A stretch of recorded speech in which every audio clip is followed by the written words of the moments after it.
ഒരു സാധാരണക്കാർക്ക് പറ്റിയ ഒരു ഫിലിം അല്ലെ, ഒരു രക്ഷയില്ല. മറിമായൻ ടീമിന്റെ ബിഗ് സ്ക്രീനിലേക്കുള്ള ഒരു വരവ്. അതെ, പഞ്ചായത്ത് ജെട്ടി അതാണ് സിനിമയുടെ പേര്. എന്താണ്, സലീം ഹസനും മണികണ്ഠനും രണ്ടുപേരും കഥ എഴുതി സംവിധാനം ചെയ്ത സിനിമ, രണ്ടുപേരും ലീഡ് റോൾ ചെയ്തിട്ടുള്ള സിനിമ കേട്ടോ. നല്ല ഫ്രഷ് കോമഡിയും കാര്യങ്ങളും അല്ലെ, ഒരു രക്ഷയില്ല. നമുക്ക് മറിമായ ഇപ്പോഴും ആളുകൾ കാണുന്നതിന്റെ ഒരു പ്രത്യേകത എന്ന് പറയുന്നത് അവരുടെ ഒരു ശൈലി, ആക്ഷേപഹാസ്യം എന്ന് പറയുന്നത്. നാട്ടിൽ നടക്കുന്ന ഓരോ കാര്യങ്ങളും നമ്മൾ ചിരി രൂപത്തിലാണ് നമ്മുടെ മുന്നിലേക്ക് എത്തിക്കുന്നത്.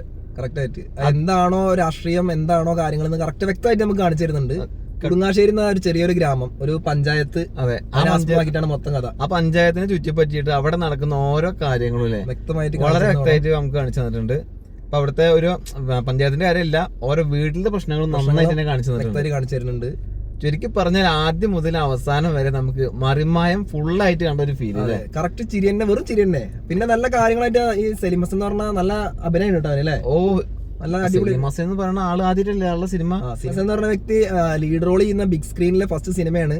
അത് നല്ല രീതിയിൽ തന്നെ പ്രസന്റ് ചെയ്യുന്നില്ല. അതെ, കോമഡി ആണെങ്കിൽ കോമഡി, അതുപോലെ തന്നെ ചില ഭാഗത്തൊക്കെ അദ്ദേഹത്തിന്റെ സങ്കടം നമുക്ക് ഫീൽ ചെയ്യുന്നത്. ഇമോഷനൊക്കെ കറക്റ്റ് ആയിട്ട് വർക്ക്ഔട്ട് ആയിട്ടുണ്ട്. നല്ലോണം ചിരിപ്പിച്ചിട്ടുണ്ട്, നല്ലോണം ചിന്തിപ്പിച്ചിട്ടുണ്ട്. ചില സ്ഥലത്ത് അവിടെ ഇവിടെയൊക്കെ ആയിട്ട് നമുക്കൊന്ന് ചെറുതായിട്ടൊന്നും മനസ്സൊന്നും വേദനിപ്പിക്കുന്ന കുറച്ച് കാര്യങ്ങളും സിനിമയിലുണ്ട്. പിന്നെ മെയിൻ എന്ന് പറയുന്നത് ചെറിയ സ്ക്രീനിൽ നിന്ന് വലിയ സ്ക്രീനിലേക്കുള്ള ഒരു വലിയൊരു മാറ്റം തന്നെയാണ് ഇവരുടെ. കാരണം ഒരു മറിമായ എന്ന് പറഞ്ഞ ഈ ഒരു പ്രോഗ്രാം പറഞ്ഞിട്ട് ഒരുപാട് വർഷമായി. അപ്പൊ അന്ന് തൊട്ടിട്ടുള്ള ഒരുപാട് വ്യക്തികൾ ഈ ഒരു സിനിമയിൽ അഭിനയിച്ചിട്ടുണ്ട്. എടുത്തു പറയേണ്ടത് ഇപ്പൊ ഈ സലീം ഹസൻ ആണെങ്കിലും, അല്ലെങ്കിൽ മണികണ്ഠനാണെങ്കിലും, ഉണ്ണിരാജ ആണെങ്കിലും, മണി ഷൊർണൂര്, പിന്നെ രചന നാരായണൻകുട്ടി. ഈ സിനിമയിൽ അഭിനയിച്ച ആരും തന്നെ വെറുതെ ഒരു കഥാപാത്രമായിട്ട് വന്നു പോകുന്നവരല്ല.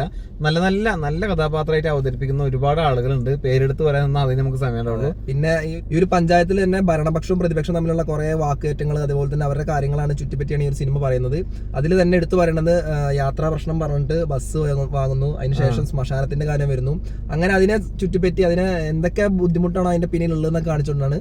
പിന്നെ ഇതിൽ എടുത്തു പറയേണ്ടത് സലീം കുമാർ ഈ സിനിമയിൽ അഭിനയിച്ചിട്ടുണ്ട്. സലീം കുമാർ പ്രധാന ഒരു ഫേമസ് ആയിട്ടുള്ള നടന്ന് പറഞ്ഞ സലീം കുമാർ ആണ് അഭിനയിച്ചിട്ടുള്ളത്.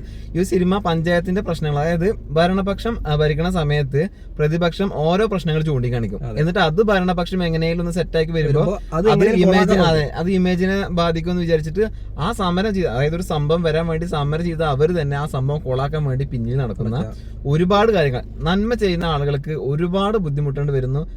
നന്മ ചെയ്യുന്ന പൊതുപ്രവർത്തകർക്ക് മുന്നോട്ട് പോകാൻ ഒരുപാട് ബുദ്ധിമുട്ടാണെന്നും ഇതുപോലുള്ള കള്ളക്കളികൾ ചെയ്യുന്ന ആളുകൾക്കൊക്കെ സിമ്പിൾ ആയിട്ട് ജീവിക്കാൻ പറ്റുന്നുള്ള ഒരു കാണിച്ചിരുന്ന സിനിമ. ക്ലൈമാക്സ് നല്ല അടിപൊളി വമ്പൻ കോമഡി ഉണ്ട്. ക്ലൈമാക്സ് ഒക്കെ ഒരു രക്ഷയില്ല, നല്ല കോമഡിയാണ്. ഓരോരോ മന വെച്ചിട്ടുള്ള ഓരോ സംസാരം, ഓരോ ഡയലോഗുകളും, ഓരോ വർത്തമാനങ്ങളും, ഓരോ സ്ക്രിപ്റ്റിൽ പറഞ്ഞിട്ടുള്ള ഓരോരോ കാര്യങ്ങളും വളരെ വ്യക്തമായിട്ട് വളരെ ചിരിപ്പിച്ചിട്ടുണ്ട് ഈ സിനിമയിൽ.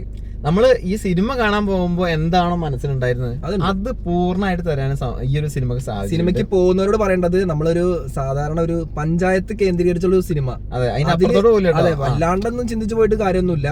അത് അവര് ആ ഒരു സെറ്റപ്പിലാണ് ഈ സിനിമ ചെയ്തിട്ടുള്ളത്. പക്ഷെ എടുത്തത് മൊത്തം ടോട്ടല് അടിപൊളിയാണ് അല്ലെ, നല്ല രസമായിട്ട് ചെയ്തിട്ടുണ്ട്. ധൈര്യമായിട്ട് ടിക്കറ്റ് എടുക്കാം. അതെ, ഫാമിലി ഈ സിനിമക്ക് കയറുമെന്നും ഇതൊരു വലിയ ഹിറ്റ് ആവുമെന്ന് ഉറപ്പാണ്. കാരണം പിന്നെ നമ്മുടെ കൂടെ സിനിമ കാണുമ്പോൾ ഈ സിനിമയിൽ അഭിനയിച്ച കുറച്ച് ആൾക്കാർ നമ്മുടെ കൂടെ ഉണ്ടായിരുന്നു.